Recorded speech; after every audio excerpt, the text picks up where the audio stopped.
महासमुद्र में पतंग। 21 सितंबर की शाम स्टेशन पहुंचकर पता चला ट्रेन 2 घंटे लेट है। कंप्यूटर पर बराबर राइट टाइम बताया जा रहा था। स्टॉल पर मैगजीन पलटते अचानक नज़र पड़ी समाचार पर रंगकर्मी श्यामा सिन्हा का निधन। एक ब्लैक एंड वाइट फ़ोटो, संक्षिप्त परिचय, कुछ शोक टिप्पणियाँ। मैंने मैगजीन खरीद ली। खबर कई बार पढ़ी, लेकिन मन कहीं बहुत दूर भागा जा रहा था। श्यामा सिन्हा के अतीत में जिंदगी को लेकर हर एक के अलग अनुभव होते हैं। कोई 4 दिनों का खेला मानता है, कोई 2 आरज़ू में कट गए 2 इंतज़ार में, कोई इसे सतरंगा सपना समझता है। लेकिन श्यामा ने जब होश संभाला, अरमानों ने अंगड़ाई ली, तो उस ज़माने का हिट सॉन्ग था, चली चली रे पतंग मेरी चली रे, उड़ बादलों के पार होके डोर पे सवार रे। श्यामा अपने जीवन की पतंग को बहुत ऊंचे उड़ाना चाहती थी। ननिहाल में पली बड़ी श्यामा पर अपनी जमींदार नानी का रौब दाब हावी था। नातिन की कोई भी मांग वो अधूरी नहीं छोड़ती। इकलौती बेटी के बदले नातिन की परवरिश का जिम्मा उन्होंने ले लिया। एक दिन अचानक चेचक से श्यामा की माँ सुमन लता का निधन हो गया। बीवी की मौत के बाद श्यामा के पिता उसे लिवाने अपनी ससुराल आए।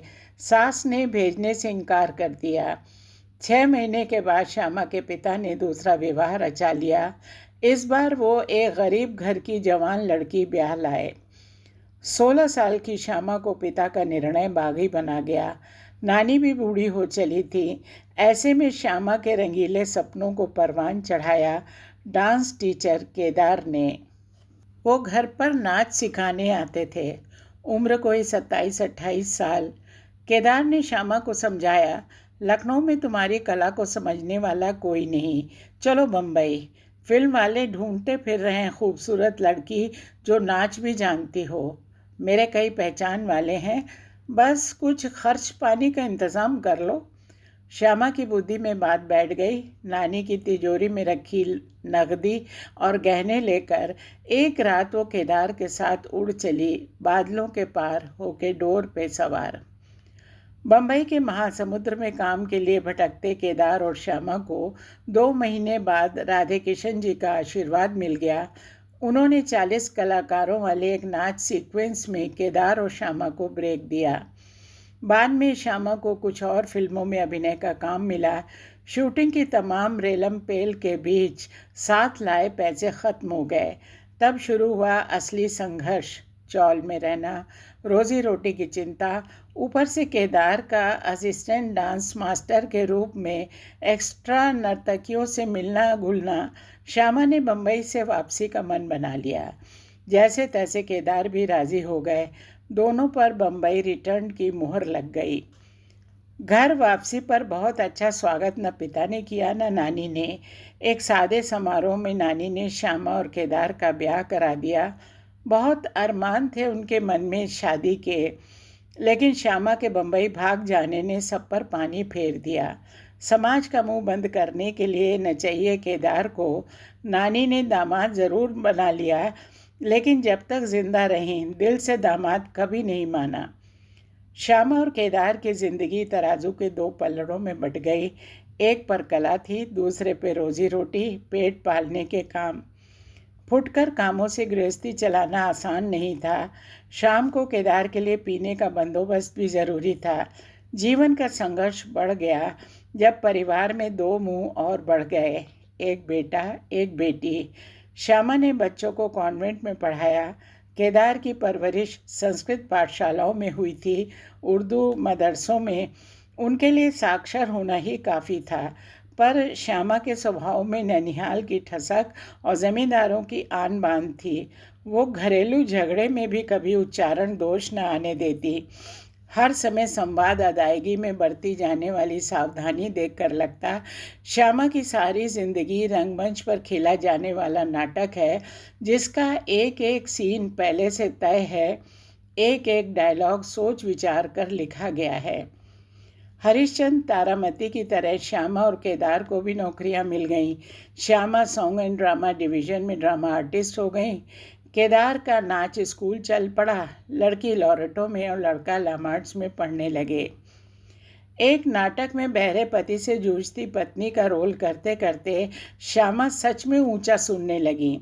इसके बाद जो उनका ज़ोर ज़ोर से बोलना शुरू हुआ, उससे लोग उन्हें देखते ही इधर उधर हो जाते। ठाका भी इतना ज़ोर का मारती कि दफ्तर हिल उठता। नाक में दमकती हीरे की लौंग वैभव बढ़ाती, लेकिन नाक पर रखा गुस्सा श्यामा को सबसे काटता गया। जो लोग उनकी पृष्ठभूमि नहीं जानते, वो उन्हें एक सन की चरित्र मान बैठते। आने दो आने के लिए रिक्शे वाले, सब्जी वाले, दूध ब्रेड वाले से झगड़ती श्यामा हर समय इस फिराक में रहती कि कैसे घलवे में ज़्यादा माल तुलवा लें। श्यामा की लंबाई 5 फीट 7 इंच और केदार की 5 फीट 4 इंच थी। केदार छाती फुलाकर गर्दन तान कर चलते तो एक आध इंच बढ़े लगते। वैसे एक लॉजिक भी था उनके पास कि बचपन से नाचते नाचते लंबाई थोड़ी कम हो गई, वरना वो और श्यामा एक ही नाप के होते। उधर श्यामा दफ्तर की सबसे लंबी महिला होने के कारण कंधे झुकाकर ऐसे चलती मानो दरवाजे पर ठोकर खाने से बचकर चल रही है। इसके चलते बहुत जवानी में ही पीठ धनुषाकार हो गई। आम बोलचाल में इसे कूबड़ कहते हैं। उनकी पढ़ाई लिखाई और फर्राटा अंग्रेजी से दफ्तर प्रभावित था। काम के अलावा खाली समय में वो अपनी तनख्वाह का ब्रेकअप समझती रहती, कभी बड़े बाबू से और कभी घनश्याम बाबू से, जो उनके सेक्शन में कैजुअल टाइपिस्ट थे। एक कप चाय पर वो श्यामा की वेतन कुंडली रिटायरमेंट तक की कैलकुलेट कर देते। पेंशन तब तक घोषित नहीं हुई थी, पर अगर मिलेगी तो कितनी, इस पर श्यामा और घनश्याम 2-2 घंटे बहस कर लेते। श्यामा के जीवन की शुरुआत जितनी अनप्लान्ड थी, अपने रिटायरमेंट को वो एकदम फूल प्रूफ चाहती थी। कपड़े वो मौसम के मिजाज के पहनती, चटक रंग, कॉटन या सिल्क की साड़ियाँ बड़े करीने से पहनती। बड़ी सी गोल बिंदी सिंदूर की, चौड़ी मांग सिंदूर भरी। निरूपा रॉय की तरह आजीवन उन्होंने भी जूड़ा बांधा, उसमें अपने गमले का ताज़ा फूल खोसना नहीं भूलती। केदार का खाना पीना निपटा कर वो 12 बजे दफ्तर आती, 4 बजे से लौटने की तैयारी शुरू हो जाती। बाद के दिनों में पता नहीं कैसे कभी उनका रिक्शा बिड़ जाता या कोई गाड़ी टक्कर मार देती। श्यामा के कई फ्रैक्चर हुए, लेकिन कभी छड़ी नहीं टेकी। प्लास्टर कट्टा, वो फिर खटाखट चल पड़ती। खाना खाने की शौकीन, खाना पकाने की शौकीन। करवा चौथ का व्रत बड़ी धूमधाम से रखती। दिन भर घनश्याम को गिनाती क्या क्या पका कर आई हैं। पैसा कमाने का कोई मौका श्यामा न गंवाती, चाहे फिल्म में अभिनय हो, स्टेज पर नाटक नौटंकी, विज्ञापन या रेडियो धारावाहिक। उन दिनों रिक्शों पर श्यामा का लंगूर छाप दंत मंजन का विज्ञापन बहुत बजा करता। शहर में किसी समय किधर भी निकल जाओ, लंगूर छाप दंत मंजन बजता हुआ टकरा जाता। फीस 50 रुपये हो या 15,000, श्यामा काम के लिए पूरा समय निकाल लेती। लखनऊ में जब भी शूटिंग होती तो फिल्मों में लोकल कलाकारों में श्यामा का नाम शामिल रहता। वो बम्बई रिटर्न जो थी। केदार के लिए भी वो बात करती, लेकिन 4 लाइन के डायलॉग के लिए हफ्ते हफ्ते भर इंतज़ार में बैठे रहना केदार पसंद नहीं करते। तीतर बटेर की लड़ाइयाँ देखने का शौक़, पुराने किस्से सुनाने का मर्ज़, स्टेज के लिए बैले तैयार करना, ये काम ज़्यादा ज़रूरी थे।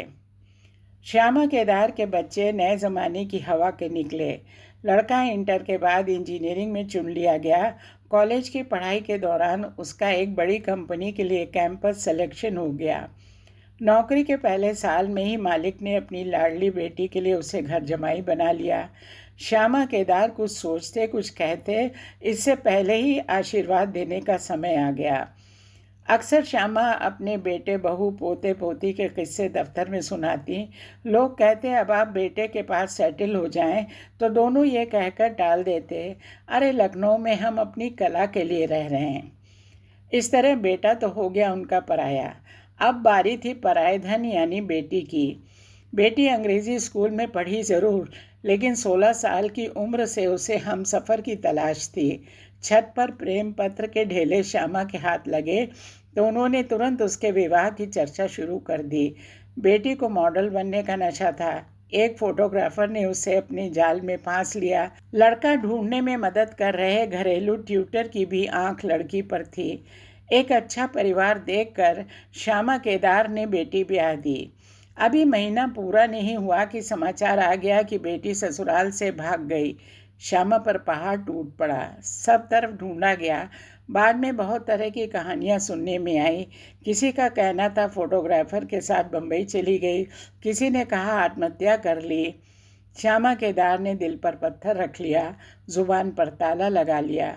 बच्चों की अच्छी परवरिश के लिए श्यामा ने कोई कसर नहीं छोड़ी थी। अपने खानदान का नाम रोशन करने का अरमान मन में ही रह गया। अब उन्हें लगता था एक एक कौड़ी बचानी है, जाने अभी क्या और देखना बाकी है।